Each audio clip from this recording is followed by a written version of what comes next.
جس زبان سے جھوٹ نکلنا بند ہو جائے اس زبان سے نکلی ہوئی ہر دعا قبول ہوتی ہے۔ دوستی اور محبت ان سے کرو جو نبھانا جانتے ہو، نفرت ان سے کرو جو بلانا جانتے ہو، اور غصہ ان سے کرو جو منانا جانتے ہو۔ اخلاق ایک دکان ہے اور زبان اس کا تالا ہے۔ تالا کھلتا ہے تو معلوم ہوتا ہے کہ دکان سونے کی ہے یا کوئلے کی۔ کبھی نہ گرنا کمال نہیں ہے، مگر گر کے سنبھل جانا کمال ہے۔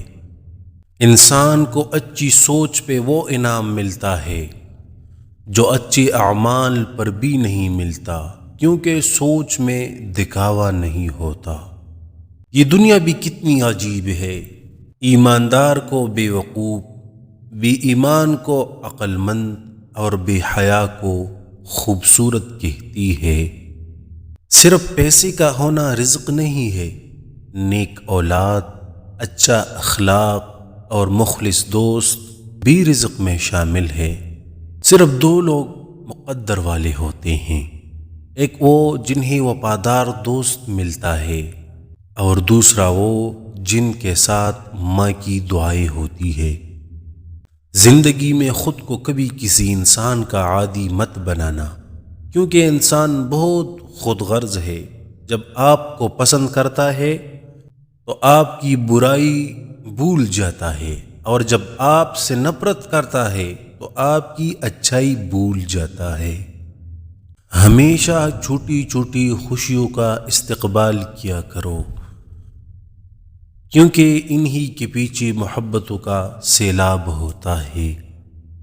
کوئی تمہارا دل دکھائے تو ناراض مت ہونا، کیونکہ قدرت کا قانون ہے، جس درخت کا پھل زیادہ میٹھا ہوتا ہے لوگ پتھر بھی اسی کو مارتے ہیں۔ اچھے لوگوں کا تمہاری زندگی میں آنا تمہاری قسمت ہوتی ہے، اور انہیں سنبھال کر رکھنا تمہارا ہنر۔ اگر کوئی آپ کی فکر کرتا ہے تو اس کی قدر کرو، کیونکہ دنیا میں تماشائی زیادہ اور فکر کرنے والے بہت کم ہیں۔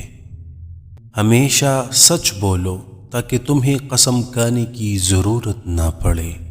جب آنکھیں نفس کی پسندیدہ چیزیں دیکھنے لگی تو دل انجام سے اندھا ہو جاتا ہے۔ آج کا انسان دولت کو خوش نصیبی سمجھتا ہے، اور یہی اس کی بد نصیبی کا ثبوت ہے۔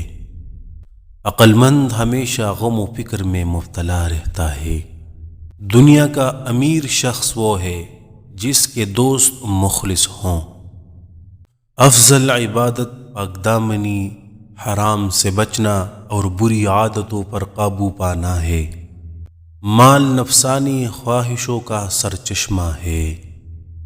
بہترین سیرت یہ ہے کہ تم لوگوں کے ساتھ اس طریقے سے پیش آؤ جس طریقہ سے تم لوگوں کا اپنے ساتھ پیش آنا پسند کرتے ہو۔ تین کام کسی کے دل میں آپ کی عزت بڑھاتے ہیں: سلام کرنا، کسی کو جگہ دینا، اچھے نام سے پکارنا۔